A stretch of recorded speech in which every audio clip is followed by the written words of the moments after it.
Então, boa tarde, me chamo Arthur e eu faço parte da Juventude Espírita aqui do Grupo Espírita Serra do Mestre. Então, sejam bem-vindos ao nosso quarto webinário jovem. O nosso evento, então, ele foi dividido em duas partes. Primeiramente, nós tivemos a nossa peça de teatro sobre o Médium de Oz, que é uma adaptação espírita do clássico do Mágico de Oz. E agora temos um bate-papo com um célebre amigo aqui da casa. Ele é natural de Santo Ângelo, cirurgião dentista, casado com Liamara Nascimento, pai de Marcelo e Rodrigo. Ele é atual presidente da Federação Espírita do Rio Grande do Sul, a FERGS.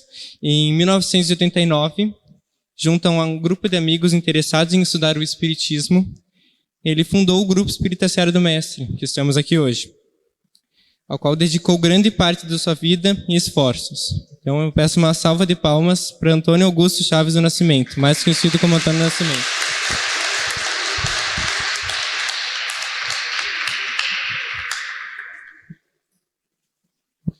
Então acho que, se quiser se apresentar também, eu já lembro.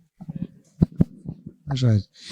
Eduardo, amigos, a gente quer agradecer o convite, a oportunidade aqui desse momento de bate-papo, né? E é uma alegria muito grande a gente ver tantos jovens aí, né? Esse sorriso, esse brilho no olhar aí, com tanta expectativa e tanta vida pela frente. Que bom. Então, o nosso webinário ele tem como tema a mediunidade, que foi um assunto muito estudado pelos jovens da casa nesses últimos meses. Nesse sentido, nós desenvolvemos algumas perguntas sobre isso ao nosso convidado, dado do seu vasto conhecimento sobre o assunto. Então, eu peço que a Martina levante essa pergunta. Boa tarde, meu nome é Martina e eu gostaria de saber, quando nós sonhamos e o sonho acontece depois, se isso pode ser considerado mediunidade e por que isso acontece? Boa pergunta, né, Martina? O sonho, ele faz parte da nossa vida, né? Quando o corpo descansa naquele ciclo normal em que há uma necessidade de desacelerar tanto a estrutura cerebral quanto o organismo físico, né, para relaxamento, para crescimento, para os processos que mantêm a homeostase da nossa estrutura orgânica, a alma não fica, ela não fica inerte, ela não dorme, né? Ela não desaparece assim no sentido de ficar desligada, a alma continua ativa. E o sono, certamente todo mundo sabe, ele tem níveis de aprofundamento, né? A gente pode ter um sono mais superficial, onde nós mantemos uma semiconsciência, onde a mente às vezes tem algumas atividades que continuam processando, né? É muito comum na vida adulta, a gente às vezes não conseguir dormir, não aprofundar, às vezes acordar sobressaltado com alguma problemática que a gente não consegue desligar, é como se fosse uma janela de que a gente abriu do computador que fica processando e tentando encontrar uma solução, tentando entender aquele processo. E às vezes ao acordar, né, nós podemos trazer algum conteúdo onírico envolvido às preocupações do dia a dia, quer dizer, aquela parte mais superficial, que faz parte do processamento. Aquele é o espírito, a alma, né, em um nível do nosso consciente. Quando nós aprofundamos um pouco mais, há um desligamento, né? E aí há um desdobramento, quer dizer, o espírito desliga-se do corpo físico, tá? Mantendo a ligação pelo cordão fluídico, né? Ele não desencarna, né? Porque se rompesse, aí ele não poderia retornar, e aí ele vai ter condições de visitar, de andar pela dimensão espiritual, normalmente nos ambientes conforme o interesse, né? Conforme a vibração, conforme o estado mental e o interesse. Se eu tenho algum interesse, digamos assim, vicioso, logicamente que na dimensão espiritual eu vou buscar esses ambientes que existem em diversos níveis na dimensão espiritual. É comum que a gente tenha encontro com familiares, com espíritos amigos, é comum, né, nós nos reunirmos inclusive com aqueles que nós convivemos e que temos planos de trabalho, trabalho conjunto na vida, inclusive trabalhos espíritas, né? Muitos companheiros que estão envolvidos em trabalhos coletivos, às vezes lembro dos sonhos, lembro que estavam trabalhando junto, nós fizemos visitas, né?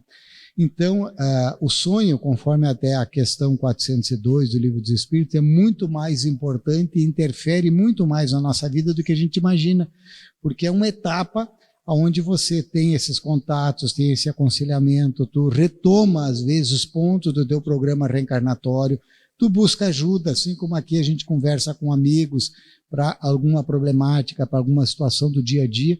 Nós, quando o espírito se desliga, também fazemos isso. E quando eu me disponho no dormir, me preparar para isso, inclusive para buscar boas ideias, para reforço, para refazimento durante o sono, ele acaba sendo muito mais fortalecedor. Eu retorno, às vezes com o corpo descansado, mas a mente, às vezes, renovado, de bom ânimo, digamos assim, uma disposição renovada, porque posso não lembrar da conversa que eu tive, mas eu fui incentivado. Ela diz, olha, vai dar tudo certo, fica tranquilo, essa fase vai passar, vai resolver, isso é uma etapa em que você vai ter que enfrentar esses desafios, mas supera, né, essa etapa, a matemática, a física, a química, esse professor, esse colega, tal, isso vai passar, são etapas, né? Então a gente vem às vezes com essa impressão. Então o sono é algo muito significativo, muito importante, interfere na nossa vida. Alguns lembram mais, outros menos, né?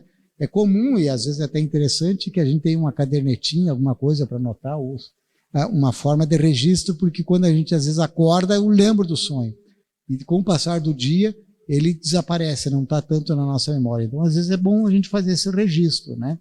Tem gente que sonha colorido, inclusive, tem outros preto e branco, né? E às vezes o sonho ele tem diversas formas desta apresentação, assim. Tem pessoas que dizem, eu não sonho, nunca lembro. Na verdade, ele não lembra, mas ele sonha. E tem pessoas que têm lembrança quase que diariamente de sonhos. Agradecemos a resposta à pergunta. E agora uma pergunta mais pessoal que surgiu com a sua explanação. Existem sonhos que eles têm origem só no corpo físico e não têm significado no espírito?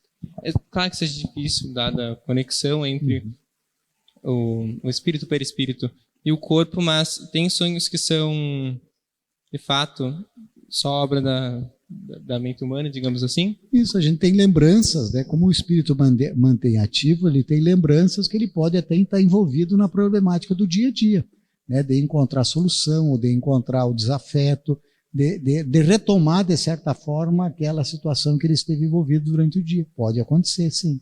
Tá? E tudo isso são ações do espírito, né? Porque se nós somos espíritos encarnados, a nossa vida é a vida espiritual, só que nós estamos na dimensão material. Quando eu me desligo, eu adentro essa dimensão material, mantendo o vínculo, então, com o corpo, né? E com a estrutura cerebral, para os registros, através do cordão fluídico, né? O cordão prateado, também conhecido. Certo, obrigado. Então, agora eu peço ao Pedro que faça a pergunta. Boa tarde, meu nome é Pedro. Gostaria de perguntar ao senhor se existe mediunidade no plano espiritual. Mediunidade no mundo espiritual, bem interessante, né? A mediunidade é essa capacidade da gente intermediar, né, a dimensão dos espíritos, né? Por exemplo, nós estamos conversando aqui, somos dois espíritos, e isso não é um fenômeno mediúnico. Agora, se durante esse período que nós estamos conversando vir a inspiração e de repente eu perceber que alguma entidade espiritual sugere, né, e ela pode sugerir isso, né, alguma informação, até uma fala ou uma lembrança relacionar, é um fenômeno mediúnico, né? Durante o sono, o espírito se desliga e ele também pode ter essa situação de ser intermediário. Tá? Nós temos uma das últimas obras do Manuel Filomeno de Miranda, né, no Rumo do Mundo de Regeneração, ao relato de uma média, a média Malvina, que ela, inclusive, ela vai na dimensão espiritual, ela atua, ela trabalha, ela intermedia também entidades espirituais que estão numa outra situação, ela faz atendimentos e ela retorna e às vezes lembra e às vezes até sente o desgaste energético de ter atuado como médium. Então, há sim possibilidade da mediunidade fazer esse intercâmbio mesmo na dimensão espiritual. Então, eu peço ao Pedro agora, ao Henrique, que também façam questionamento. Boa tarde, meu nome é Henrique. Eu queria perguntar se existem níveis de clareaudiência. Isso. Muito bom, Henrique. Tá. Essa questão de níveis, a gente pode entender como as nossas outras aptidões. Tá? Tudo ele tem uma gradação, não tem uma situação que seja simplesmente um botão, né, de liga e desliga. Tem aquelas luzes que são dimerizáveis, né, que você gira e ela aumenta e diminui a frequência. As nossas faculdades também são assim. Né? Se nós formos registrar agora, né, se de repente a gente perguntar, essa planta ali, nós vamos ver ela em tons ou níveis de verde completamente diferentes um do outro. Tá? A gente olha para uma blusa, né, e para mim ela tem um tom esverdeado, para o outro ele vai ter um tom azulado. A audição também tem frequências diferentes, que eu escuto às vezes diferente. Então, a clareaudiência e todas as faculdades mediúnicas, elas têm registros e intensidades ou características diferentes. Tem sim, ela pode ser diferente. Inclusive, 2 médiuns, por exemplo, vidente ou clareaudiente, eles vão enxergar quadros com conotações um pouquinho diferentes. É muito dificilmente que eles tenham exatamente o mesmo registro. Tá? Ele tem uma pequena gradação. Por isso, a mediunidade, principalmente a vidência, né, ela tem essa gradação muito mais intensa. Tá? Existe essa diversidade. Obrigado. Agora, Luísa tem outra pergunta a fazer.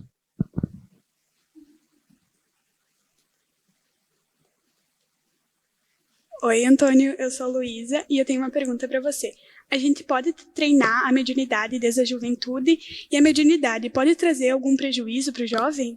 Isso. Bom, beleza. É bom a gente reconhecer a Luísa, né? Grande parte de vocês a gente conhece desde pequenos. É bom, né? A gente vendo que vocês estão crescendo, se transformando, se desenvolvendo, né? Como esse desabrochar da juventude é tão significativo. Mas sim, tá, Luísa? A mediunidade, na verdade, essa capacidade desse intercâmbio, a gente treina sempre, né? Desde da evangelização, por exemplo, nós estamos lá com bebês, a evangelização dos ciclos iniciais, a evangelização na juventude, toda essa busca de conhecimento, como vocês disseram, estamos estudando a mediunidade, nós começarmos a entender que existe essa faculdade, o conhecimento, e gradativamente começarmos a perceber, né, que a mediunidade é a influência dos espíritos, e mesmo sem com que eu tenha um exercício mediúnico, né, num grupo mediúnico, nós recebemos a influência dos espíritos. Né? Então, às vezes eu acordo e não estou muito legal, às vezes eu parece que a situação está tão pesada, eu não estou muito animado, eu estou meio depressivo, eu estou meio triste, de repente eu tenho que até perceber se isso também não é uma influência externa que está acontecendo em mim. Tá? Às vezes eu estou feliz, eu rio por qualquer coisa. De repente também essa alteração, essa distimia, ela também pode ser um pouco do que a gente capta, né? Tanto que lá no Mediunidade, Estudo e Prática, no programa de estudos da mediunidade, no módulo 1, ele nos ensina que a gente comece a nos perceber. Por quê? Porque quando eu percebo as minhas sensações, o que eu estou sentindo, eu começo a perceber que muitas dessas coisas têm sintonia com os espíritos que estão ao nosso redor ou que nós sintonizamos. Tá?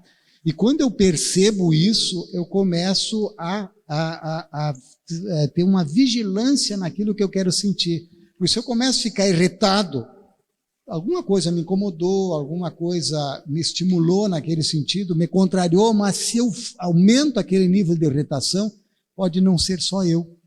E de repente na irritação, dali um pouco, eu acabo sendo médio e de repente eu quero brigar com o irmão, eu quero brigar com a mãe, com o pai, e de repente já não sou eu que estou brigando, de repente eu já estou sendo intermediário de uma entidade que está ali, que ela vinculou-se com aquela vibração de irritação e está, digamos assim, colocando aquilo para fora e causando às vezes alguma dificuldade dentro do nosso próprio lar. Por isso a importância da gente manter a harmonia, a importância do evangelho no lar. Então a juventude, na juventude nós vamos treinar a mediunidade, principalmente nos observando e tentando manter o equilíbrio. Claro, tem a questão hormonal, tem a questão emocional, mas mesmo assim eu posso fazer um exercício de autocontrole e de sintonia melhor, escolhendo as vibrações que vão me ajudar.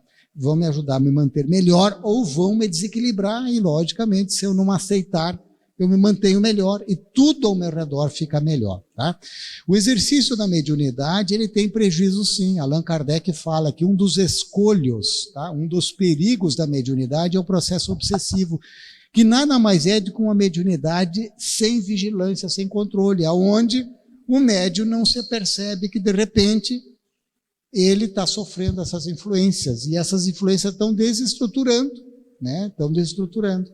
E pode acontecer, por exemplo, que eu comece de repente eu vou lá e me olho no espelho, daí eu não gosto de mim, daí eu acho que eu precisaria perder 4, 5 quilos, e eu começo a receber uma espécie de incentivo nesse sentido. Eu vou diminuindo, quando eu vejo, eu desenvolvo até uma anorexia, que pode ser também, quando eu abro essa porta, uma grande oportunidade para os nossos inimigos espirituais, nossos, ou alguém que queira causar algum tipo de dificuldade na própria família. Às vezes eu sou o espírito de um processo obsessivo familiar, que entra por alguém que se torna invigilante. Então eu preciso manter essa sintonia com os bons amigos espirituais. O exercício da mediunidade, por questões legais, tá? Hoje a gente orienta que o exercício pleno, né, que o desenvolvimento, a educação, conhecida como desenvolvimento da mediunidade, ele se dê a partir da maioridade legal, né? A grande parte dos médiuns da codificação, né, Caroline Baldin tinha 14 anos na época da codificação, tá? E era um outro momento, logicamente, né? Inclusive a maturidade, a estrutura das jovens que estão envolvidas na codificação tinha um grau diferenciado, elas já vieram inclusive preparadas para isso. O exercício da mediunidade também dentro da participação num grupo mediúnico, aí vai depender também do conhecimento prévio que o jovem tenha, do equilíbrio, da maturidade que ele está tendo, de como ele está se desenvolvendo nas questões de vida, né? Da vida dele, como é que ele está vivendo, a vida emocional, a vida com as portas largas que a sociedade nos oferece, com vícios, e todas as questões que envolvem o desenvolvimento juvenil. Se o jovem está conseguindo se manter equilibrado, tudo, com certeza ele vai ter talvez até as melhores oportunidades para, no momento adequado, e se ele se dispuser a isso, participar regularmente de grupo mediúnico a partir dos 18 anos, sem problema nenhum, e com produtividade. Lógico que atendendo daí aos regramentos de cada instituição espírita, o seu regimento e a organização da área da mediunidade da instituição. Isso só reforça, então, da manutenção da boa sintonia, que nem foi mostrado no teatro, e a manutenção de bons ciclos de espíritos. Então, não só do plano espiritual, mas também do plano material, que é interessante, porque quando a gente pensa em obsessão feita pelos espíritos, nós pensamos só dos desencarnados, mas é muito interessante também entender esse processo como esse processo não só no mundo espiritual, mas também no mundo material. As influências que a gente recebe do grupo de convivência, e o jovem sofre muito isso, né, pelos grupos de aceitação, é uma influência espiritual, né? Então essa vigilância nesse aspecto é muito significativa até para a própria vida do jovem como um todo, né? A gente lembra, né, que tudo é lícito, né, dentro da legalidade que nós temos na sociedade atual, né, e que está sempre num constante processo de aperfeiçoamento, de mudança, que a gente quer que seja sempre para melhor. Mas para o jovem, especialmente ao jovem espírita, né, que tem essa noção, nem tudo nos convém. Então a gente passa ao largo e acaba se afastando daquilo que pode nos causar algum tipo de prejuízo no desenvolvimento da nossa psicosfera, da vibração, da mediunidade e da vida como um todo. O constante aperfeiçoamento e estudo é o segredo, além da manutenção da boa sintonia. Isso. Então agora, se o Gabriel puder fazer uma pergunta. Boa tarde, eu gostaria de perguntar ao senhor se é possível bloquear a mediunidade. E caso a resposta seja afirmativa, de que forma? Isso, muito bom. Tá? O fenômeno mediúnico, tá? Ele pode aflorar num determinado momento, tá? E acontece às vezes até na juventude, quando aí através de sonhos, através de influências, de vozes, de percepções. Então, quando o jovem percebe isso, tá? Estou considerando o jovem que já não está regularmente inserido nas atividades da casa espírita, e mesmo aquele que está, né, ele precisa buscar novamente a harmonização e o equilíbrio emocional e espiritual. Isso tu faz com estudo, com atendimento fraterno, com o passe, com o evangelho no lar, com esta vigilância maior que eu tenho que ter e com um auxílio, né? Às vezes, né, nessas influências, ele causa algum tipo de distonia, que é uma mudança na nossa percepção mental. E aí é muito comum que a gente precise, às vezes, auxílio profissional, auxílio médico, auxílio psicológico também. A gente não pode esquecer de que a doutrina espírita é uma doutrina que segue e se apoia e se vale da ciência. E tem situações específicas que tu precisa de auxílio da ciência, auxílio médico, psicológico e de profissionais que estão habilitados à orientação e acompanhamento durante aquele período, tá? Se o jovem chega completamente em desequilíbrio, não é espírito, ele vai receber o atendimento, ele vai ser, eventualmente, as entidades vão ser encaminhadas para assistência espiritual, o jovem vai receber o auxílio. Normalmente, isso tende a um equilíbrio. Se identifica no atendimento fraterno a indicação de auxílio profissional, o atendente fraterno vai dizer que para a família, né, que eles busquem o auxílio profissional da sua competência. Jamais se indica profissional A ou B, por mais habilitado que seja, mas deixa livre que a família acabe procurando, né? Normalmente, assim, com essa sequência natural da vida, a mediunidade se equilibra. O médium que já está no exercício da mediunidade, por exemplo, ele está participando do grupo mediúnico, daí por hipótese, o jovem participa aqui do Ceará, daí num determinado momento ele desempenha a atividade mediúnica, daí ele vai ter que se mudar para uma outra cidade para fins de estudo, até mesmo de trabalho, início da carreira profissional. E ele ainda não está estruturado com uma outra casa. O que ele vai fazer? Nesse período ele vai em contato com os orientadores espirituais no grupo mediúnico, diz, olha, eu peço agora que durante esse período o médium equilibrado, o exercício da mediunidade ele seja pausado, para que até que eu tenha condições de retomar. E isso acontece, né? Porque ele é organizado, ele faz esse acordo com a dimensão, com os protetores espirituais, e, logicamente, ele vai se aperceber e se tornar vigilante para o cumprimento. Ele não vai estar dando passividade em casa e a qualquer outro momento, né?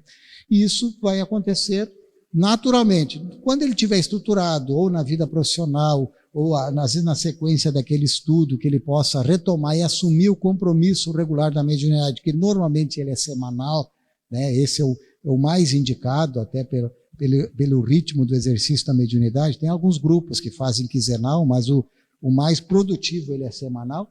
Ele vai retomar posteriormente. Qualquer médium pode fazer isso. E não é para levar um desequilíbrio, porque a mediunidade exercitada com Jesus, com equilíbrio, o médium tem que ser equilibrado. Inclusive, uma das características para que a gente possa dizer que o médium ele tem sanidade é que ele pode perceber a presença dos espíritos, ouvir voz, enxergar, e ele mantém sempre o senso de realidade. Ele não sai por aí dizendo para os amigos, eu vi uma mancha escura aqui, eu vi alguém aqui ao teu lado, eu escutei uma voz dizendo isso ou aquilo. Não. Primeiro, a mediunidade exige completa discrição. O médium não pode estar falando tudo que ele vê, porque ele que vê, e os outros não percebem, né? Então, pode até dar uma certa atenção para o médium, se o jovem quisesse fazer isso, mas vai ter responsabilidade e consequências disso. Então, o médium é extremamente discreto, né? As revelações mediúnicas, se fosse o caso, alguma fala, ele tem que ser muito oportuno e normalmente vinculado a um grupo mediúnico, é feita uma avaliação para que isto possa passar adiante aquela visualização, aquela comunicação, aquela psicografia que ele teve. Se ele fizer assim, a mediunidade é para ser exercida com equilíbrio e, como qualquer outro talento, ele é para auxiliar a própria o próprio médium num processo de evolução.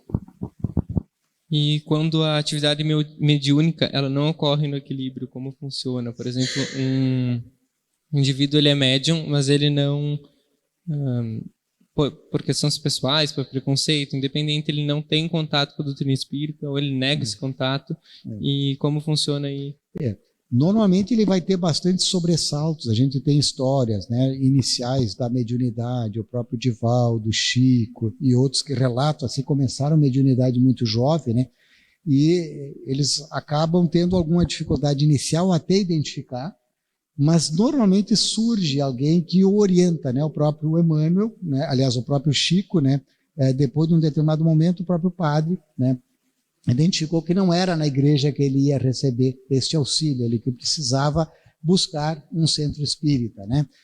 Então, nós encontramos na doutrina espírita, né, daí o manual prático, né, a orientação teórica para que a gente entenda a mediunidade como um sentido, né? A mediunidade é um sentido, assim como nós temos os outros seis sentidos, a mediunidade é um sentido e que, como tal, ele deve ser bem utilizado. Eu posso ter o olho que serve para me situar no mundo, mas eu posso ter um olho que só começa a ver as coisas erradas e começo a querer espalhar maledicência. A fala é algo que pode ser para incentivar, para falar, para se comunicar. Eu posso espalhar mentiras, inverdades, eu posso injuriar, eu posso agredir alguém. A mediunidade também, como um sentido e uma faculdade, eu escolho como usá-la. Mas para que eu possa saber, eu preciso me aprofundar. Então, esse estudo que você serve da mediunidade é fundamental. Não por acaso, depois que Kardec lança o Livro dos Espíritos, na sequência vem instruções práticas, né, para os grupos mediúnicos, que foi o Livro dos Médiuns, para poder orientar as manifestações das pessoas que buscavam, então, aquele contato regular com os espíritos. Daí, depois, na sequência, é que dessas revelações, eles têm um fundo moral, e aí é que veio o Evangelho segundo o Espiritismo, para as pessoas entenderem que não é apenas um fenômeno, né, que o médium e o espírita não pode ser apenas um espírita experimentador.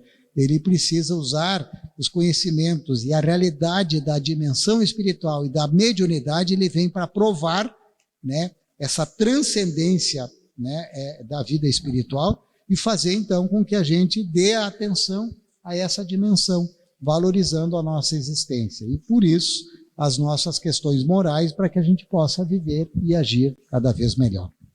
Ainda mais com indivíduos com a mediunidade aflorada, manter essa boa sintonia, para então manter a boa sintonia na manutenção de círculos de amizade, reforça ainda mais o que foi falado antes. Isso. Então agora o Arthur vai fazer outro questionamento.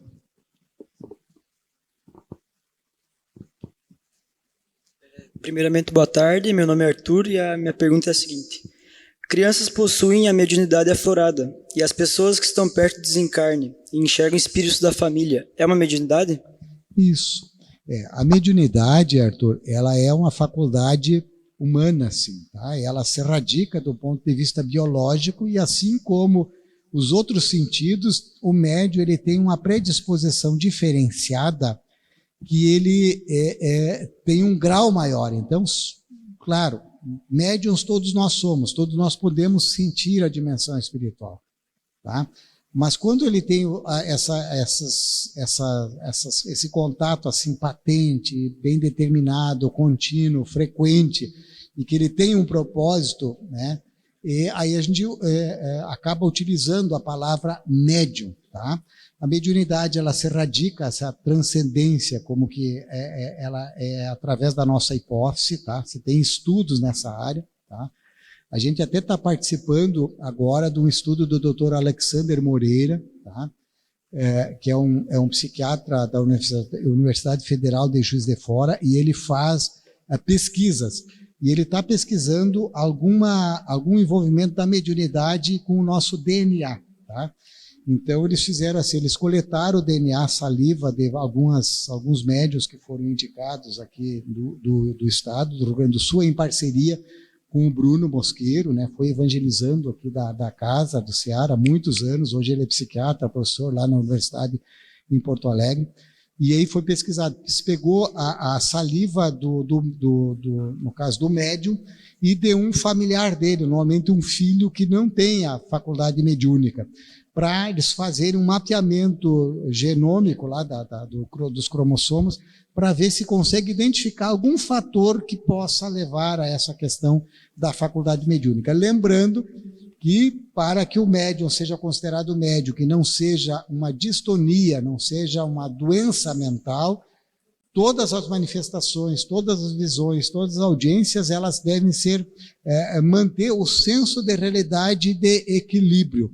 Se o médium sai, entre aspas, fora da casinha, começa a ter alucinações e perde o controle, aí ele já é uma psicopatologia e ele precisa de tratamento específico, porque daí ele foge do campo da mediunidade. E tem várias psicopatologias que são muito próximas da mediunidade. Esquizofrenia é uma delas. Tá? Então, esse diagnóstico, né, diferencial, ele precisa ser feito.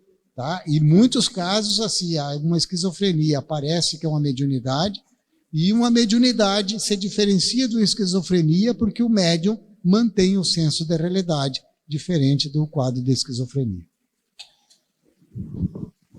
Então, obrigado. Agora eu peço ao Gustavo que faça essa pergunta.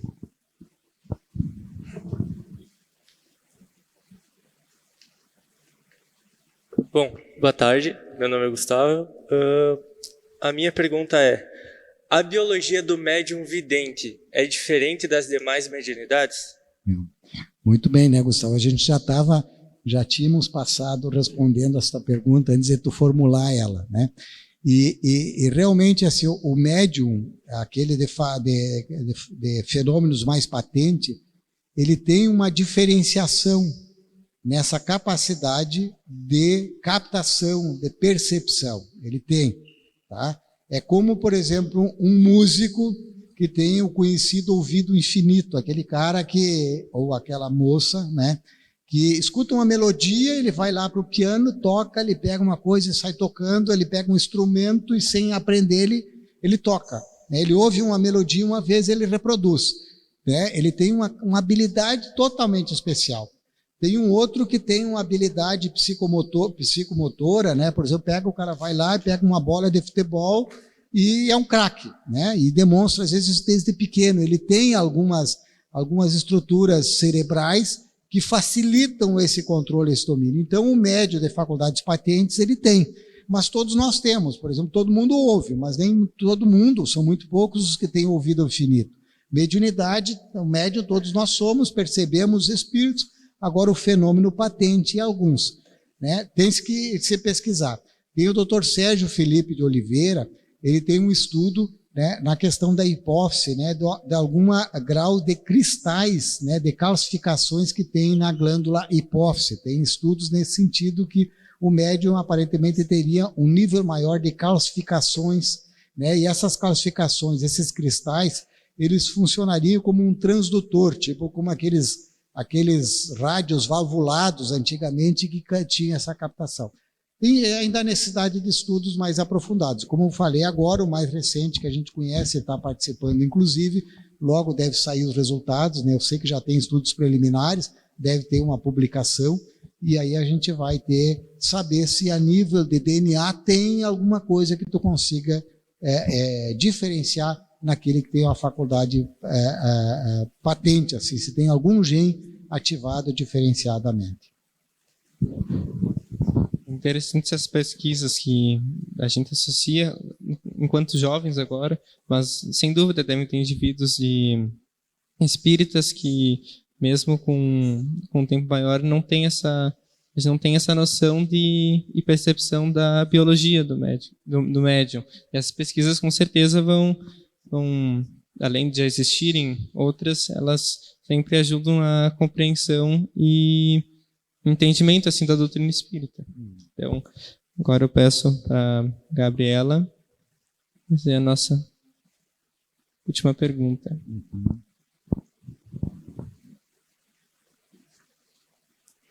Boa tarde, eu sou a Gabi e a minha dúvida é se na psicografia o espírito usa a mão do médium para escrever, Poderá uma pessoa com Parkinson, Alzheimer ou que tenha sofrido um AVC psicografar normalmente? Isso, muito interessante a teu questionamento, né? A psicografia, ela acontece assim, ela pode ser uma psicografia mecânica, em que o médium, digamos assim, deixa o braço praticamente inerte, né? E as entidades espirituais envolvem e o braço se movimenta diretamente, tá? Tem médiuns que, né, é extremamente raro, né, mas o Chico conseguia fazer isso, conseguia psicografar com os 2 braços ao mesmo tempo, né? Consegue fazer psicografia especular, escrever invertido, aquela psicografia espelhada, escrever inclusive em línguas, né, que ele não conhece, que não faz sentido, tá? Esse é um fenômeno mais raro, porque precisa essa capacidade diferenciada do médium. E, logicamente, que a ação não é somente aqui no braço para movimentar, tá? Ele vem através do centro motor do movimento, isola lá e o comando vem lá de cima, tá? É muito comum em quem psicografa, ao longo do tempo de desenvolver, ele começa a sentir um fenômeno físico aqui. Primeiro é uma espécie de um calor no braço e, às vezes, o braço realmente fica amortecido, sabe? Quando tu senta sobre a tua perna ou o braço e não consegue depois movimentar ela fica sem reação, dá uma sensação que fica maior, né? Alguns médios da psicografia têm essa sensação, é como se o braço ele tivesse perdido o controle. Essa é uma psicografia mecânica, daí o espírito tem mais liberdade. É mais raro essa situação, porque precisa dessas características mais específicas. O mais comum é semimecânica, é uma certa influência, né, que ele dá a largada lá, e vem na forma de um ditado, né? O médium vai recebendo ali. Por que ele consegue perceber que é uma influência do espírito e não dele? Por exemplo, o médium que está acompanhando ali, ela é semimecânica, ele vai vendo, vai acompanhando a psicografia, vai vendo a escrita, e às vezes, durante a escrita, ele já sabe a próxima palavra que vai sair. E às vezes o médium, por exemplo, assim, diz, agora a próxima palavra vai ser esta aqui. Ele imagina que iria escrever aquilo. E quando vê, não vem aquela palavra, vem um sinônimo, vem uma palavra que o médium não estava pensando. Ele grafa, sai diferente. Então demonstra de que tem alguma coisa diferente, de que tem alguém escrevendo uma vontade diferente ali, tá? A outra vez o médium vem a ideia, vem tipo um tema, a inspiração, e ele naturalmente vai escrevendo ali, é como se o médium estivesse escrevendo, tá? Só que ele sabe que não seria só ele, não seria, se desse o tema para ele, escreve sobre isso e agora rapidinho ele não conseguiria, mas na hora que ele está mediunizado, ele vai lá e escreve, pronto. E aí a importância da humildade do médium reconhecer de que aquilo ele não faria se não fosse. Tem muitos médiuns que escrevem, tem escritores que percebem, olha, eu senti ali a história veio, eu sentei e a história veio pronto, quando eu vi ali, em 2 horas eu estava com um conto, com a história escrita. Não é minha, tá? Não fui eu que fiz aquilo ali, foi uma coisa rápida que aconteceu, tá? Tem outras situações também que os espíritos embaralham. O médium está escrevendo e aí, para não haver interferência, o médium ele tem a sensação de que o que ele está escrevendo não faz sentido nenhum. E às vezes, se ele não tiver um treino, não confiar, ele interrompe a psicografia, porque eles acham que não está escrevendo coisa com coisa. E isso é para não ter a interferência, ou para diminuir a interferência do médium. Ele escreve no final, diz, o que eu escrevi? Não faz sentido as palavras dele. Quando ele vai ler, tem começo, meio e fim, e tem sentido. Só que na hora ele perdeu aquela influência. Daí no caso das pessoas, por exemplo, com AVC ou com Parkinson, né, que vai afetar, possibilidades existe, tanto que tem psicografia mecânica, tudo, mas ele é mais difícil, tá? E o fenômeno mediúnico, ele tem que ter uma produtividade. Então, logicamente, o espírito que vai se comunicar, é muito mais fácil ele ter um médium mais maleável que faça, né, que tenha aquela flexibilidade, do que ele ter que vencer toda uma resistência física de um membro que está enrijecido de um AVC. É muito difícil. Na teoria poderia fazer.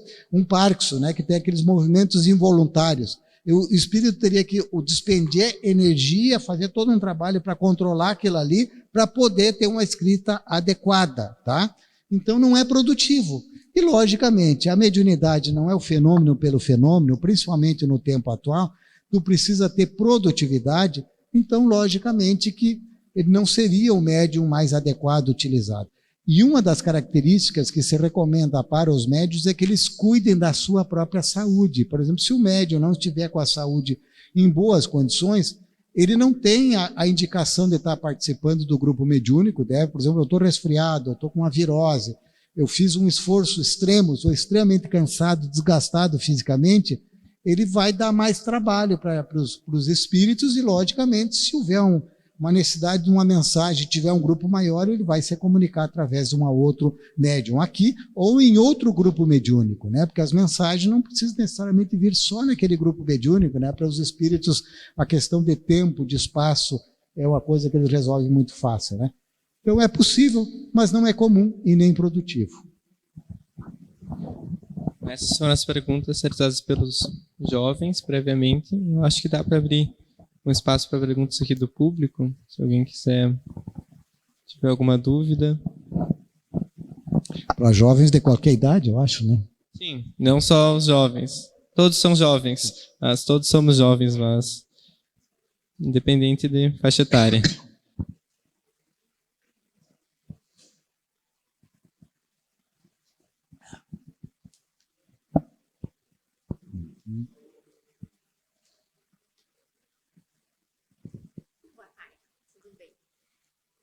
Hoje eu vejo assim que os jovens gostam muito de filmes de terror. Eu gostaria que tu falasse assim sobre essa questão, o que traz para o nosso lar, né, esse tipo de filme? Quais são os malefícios que traz, até para o equilíbrio do lar, da família? O filme, né, a arte ali, daí no caso o filme, ele mexe com as nossas emoções, né? O filme de terror, ele vai liberar adrenalina, cortisol, ele dá um estímulo muito grande, por isso que tem essa atratividade para aqueles que conseguem enfrentar. Tem outros que têm mais receio, desliga, diminui o volume, tudo para diminuir a intensidade da coisa. Mas o que importa para nós é a característica que está envolvida naquela mensagem. Quando nós falamos de arte, né? Se você pegar uma arte, digamos assim, tribal, um bate-estaca, ele vai mexer com instintos e sentimentos primários nossos, né? E aquilo mexe, os instintos primários nos levam para a agressividade. Por exemplo, pega as tribos, antes de uma guerra, uma coisa, eles têm o cântico de guerra, tudo mais. Eles têm os maoris, aqueles que jogam futebol, acho que é americano, alguma coisa assim, não é rugby, né? Sim, mas os maori eu acho que são neozelandeses. Isso, neozelandeses, bem lembrado, né? Então eles até antes da partida eles fazem uma dança ritualística para assustar os adversários, é bonito, mas assusta assim. Então a energia envolvida é uma energia de amedrontar, de assustar e tal. Qual é o espírito que se envolve com esse tipo de energia? Aí é bom senso, né? Agora, se tu percebe uma música que tem uma mensagem, por exemplo, que naturalmente, quando eu deixo assim, ele me enleva, ele me envolve numa vibração superior, melhor, né?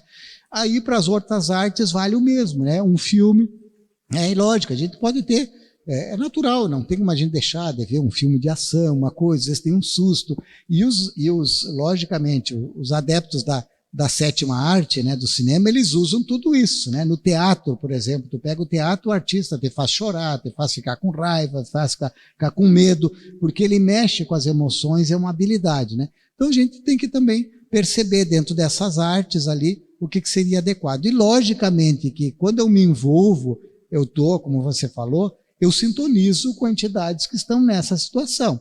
E, logicamente, que não tenho paredes no meu lar. A parede física, ele não limita, né? É uma parede, ou, na verdade, é um campo de mental, uma psicosfera, assim, que tem envolvimento. E aí eu posso trazê-lo. Quando a gente faz o evangelho no lar, não é um ritual apenas, né? Quando tu faz o evangelho, é tu fazer a discussão de uma mensagem, tu fazer uma leitura, relembrar. É uma sintonia de pensamentos e um compromisso, né, com normalmente aquela mensagem positiva que tem, e isso também atrai os bons amigos espirituais, auxilia aqueles que não estão bem e faz aquela asepsia, aquela limpeza, aquela faxina no lar. Então, aí a gente precisa realmente escolher. Não é o mais adequado, logicamente, né? Então, além da catarse, da arte, ela está relacionada com a sintonia, também tem que levar em conta a saúde do corpo, por exemplo, se não está do corpo físico nesse sentido. Então, se se a pessoa se o indivíduo é muito jovem ou se ele não tem, não digo que não tenha maturidade. Maturidade, isso, maturidade, ou não faça realmente bem pro corpo físico, deve-se preferir. O nosso cérebro tem a dificuldade de diferenciar o que é real e o imaginário. Então, a representação, aquilo está acontecendo. Então, tem um impacto cerebral. Mesmo que tu veja assim, não, o cara lá, a motosserra que despedaçou aquele ali no filme de terror lá, isso aí é truque, não tem nem dublê, porque a pessoa não foi morta, tudo. Só que para o cérebro envolve aquilo ali.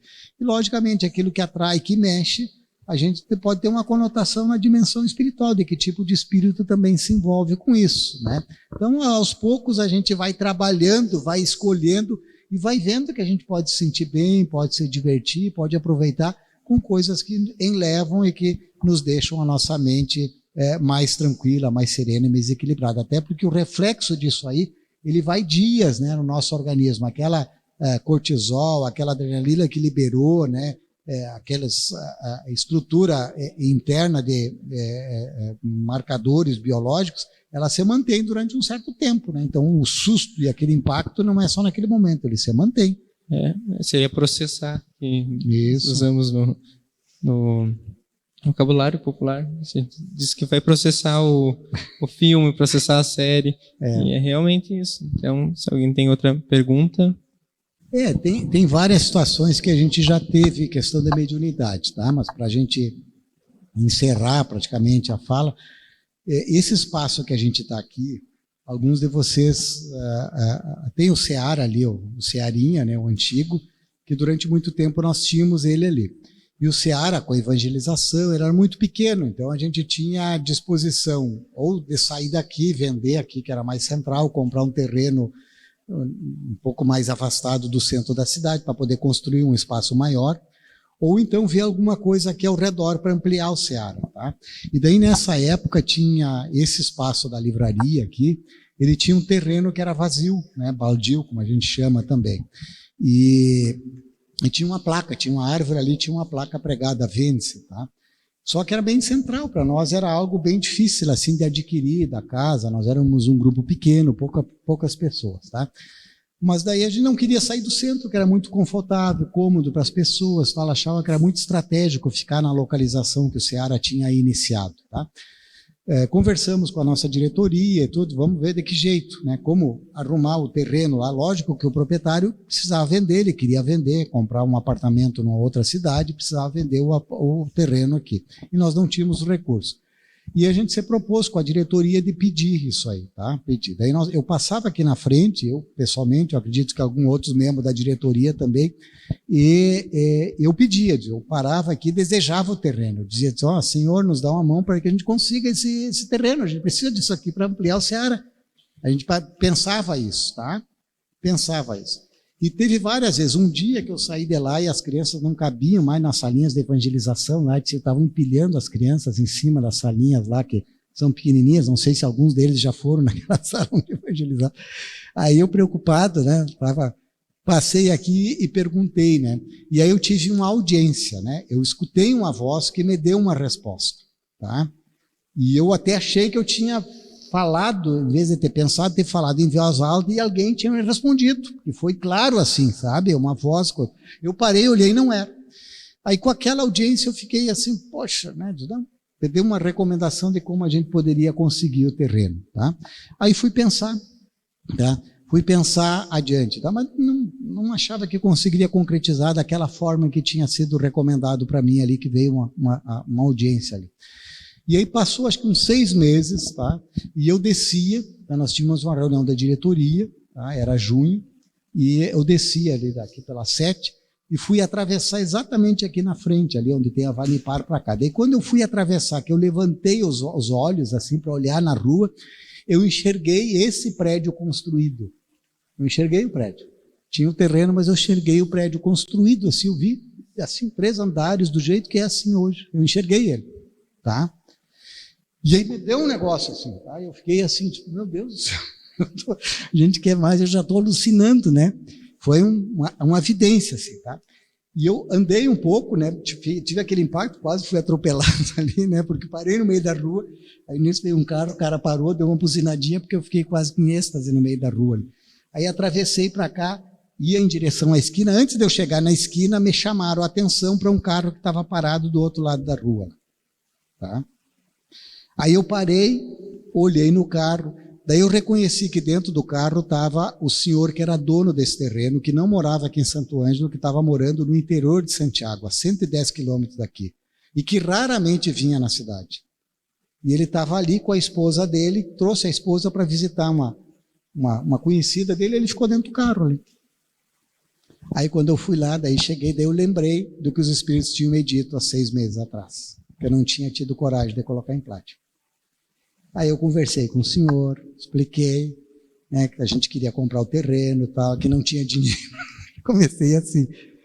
E aí o plano que os espíritos tinham me dado, eu fui desencadeando, tal, e fui vendo que as coisas foram se encaixando e funcionando. Tá? Eu tive audiência e ainda relutei, porque achei que era de tanta vontade que a gente tinha que eu estava com a mente criando uma situação. E naquele outro dia eu não pensava mais, atravessei e vi o prédio. Aí acabamos comprando, tá? A história é longa aqui, alguns conhecem, mas não vamos entrar em detalhes. A gente acabou conseguindo comprar o terreno. Tá? Aí depois, logo que a gente comprou, a gente procurou um arquiteto, o cara desenhava e não saía o que eu tinha visto. Eu dizia, né? Na verdade, eu via que não era o que ele tinha feito. E o terreno não dava certo, isso, aquilo e tal, né? E não encaixava para atender as medidas de construção e não funcionava direito, né? O tempo passou, nós tivemos que regularizar o terreno, tudo, até que num determinado momento, né, a gente trabalhava aqui do lado, aqui na direita, aqui à esquerda, na verdade, do Ceará. Aí apareceu um colega nosso, um dentista aqui, o Zímpio, apareceu aqui. O Zímpio estava comprando, estava buscando negociar essa casa que tem aqui do lado, que é o Cearinha aqui. Tá? E aí ele veio, diz, Antônio, né, tu que é dono do terreno aqui, eu digo, não, é lá do Ceará, tal coisa. Será que o pessoal não nos vende alguns metros e tal? E não tinha como vender, porque já não dava para nós construir o que queria, né? Porque não tinha a largura necessária para poder fazer toda essa logística, né? Daí eu digo, olha, meu amigo, eu posso levar, não sou eu que mando lá, a gente está na diretoria, eu posso levar para a proposta. Acho difícil o pessoal aceitar, porque vai desconfigurar o terreno. Mas vou te dizer o seguinte, né? Daí eu vou te dar uma outra informação. Nós vamos construir aqui, vai ser um prédio de 3 andares. Daí ele diz, não, mas então eu não vou comprar casa, porque daí eu vou perder a insolação, vai ficar com muita umidade. Bem, aí a decisão é tua. Mas essa casa estava para venda e não tinha placa. Aí eu fiquei sabendo que a casa estava placa. Tá? Daí eu chamei o engenheiro e tal, eu digo, olha, tem essa casa aqui, se nós comprar essa casa aqui, as coisas mudam? Não, daí muda completamente, porque daí tu unifica eles, daí tu tem área de construção, daí tem todas essas questões técnicas aí. Então é muito bom. Aí a gente foi atrás, lá dá para saber da imobiliária, quanto é que custava, aquela coisa e tal, tá? E aí nós não tínhamos dinheiro, tá? Daí, em vez de eu ter uma audiência, daí eu fui um pouco mais audacioso. Eu digo, a gente conseguiu o terreno, tudo mais, tal, mas agora tem uma situação, a gente precisa dessa casa, então a gente precisa dar um jeito, a gente quer trabalhar, quer construir o Ceará, vai beneficiar tantas pessoas, tal, e deu um jeito, né? Estamos aqui pedindo auxílio, tá? Demorou um tempo e daí veio uma outra audiência daí. Diz, vocês querem mesmo? Querem. Vai ter trabalho? Querem. Então tá, nós vamos dar um jeito. E pronto. Passou um tempo e as coisas aconteceram e a gente teve, daí veio a coisa veio pronta, assim, praticamente, para a gente conseguir. A gente ganhou a casa, de certa forma, por situações logísticas ali que estava pronta, tá? E o Ceará conseguiu ter essa casa aqui, tá? Então, essa ação dos espíritos é muito patente assim no dia a dia, né?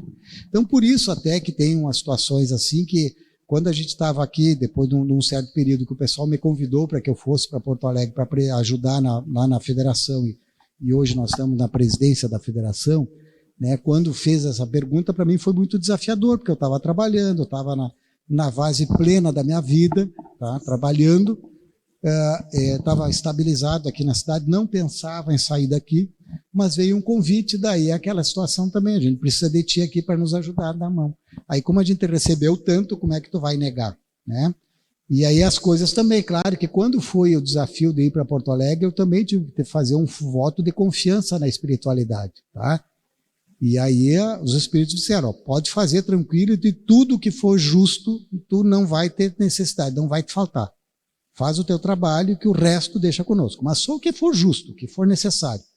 E aí a gente botou o pé em Porto Alegre, tendo a certeza que os espíritos iam fazer o chão. E fizeram realmente até hoje. Eu não me arrependo dessa mudança. Tive que mudar minha vida, né, no sentido assim de deixar, mas não estou nem um pouco satisfeito. Pelo contrário, assim, em termos de pessoal, de trajetória de vida, dentro do que nós conversávamos da trajetória espiritual, tem sido um grande aprendizado para mim, que talvez a gente tivesse, talvez não, a gente concluiu uma fase, talvez se abriu uma outra fase, que tem os desafios maiores, logicamente, porque aqui nós trabalhávamos a nível do Ceará, a nível da União Municipal, a nível do CRE, e agora a gente já trabalha a nível de Estado, a nível de Brasil, né, com as outras federativas. Então, está sendo um belo aprendizado. E tudo isso por confiar na espiritualidade e por essa certeza de que a gente pode falar com eles, pode escutar, e a gente pede e a resposta vem, desde que a gente se disponha a fazer o possível, fazer a nossa parte. Com essa fala mais que especial, nós finalizamos nosso webinário, nosso quarto webinário, o webinário de 2023. Agradecemos ao Antônio pela disponibilidade, pela explanação, pela ótima explanação sobre mediunidade, também sobre a própria doutrina espírita, e agradecemos ao público e aos jovens que fizeram as perguntas. Então, se o senhor quiser fazer alguma fala final.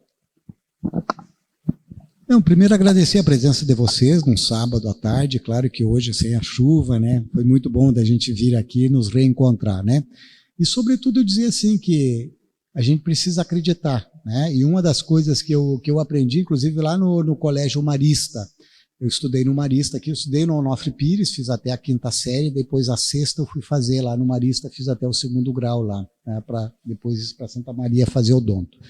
Mas uma das coisas que eu fazia, quando eu ia para o colégio, né, eu saía e ia a pé para o colégio, eu ia fazendo um momento de prece, tá?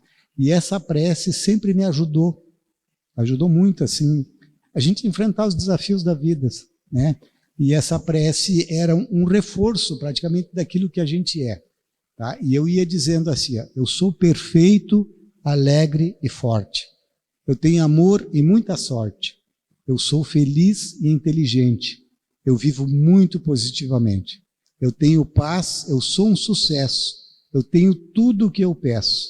E eu acredito firmemente no poder da minha mente, porque é Deus no meu subconsciente.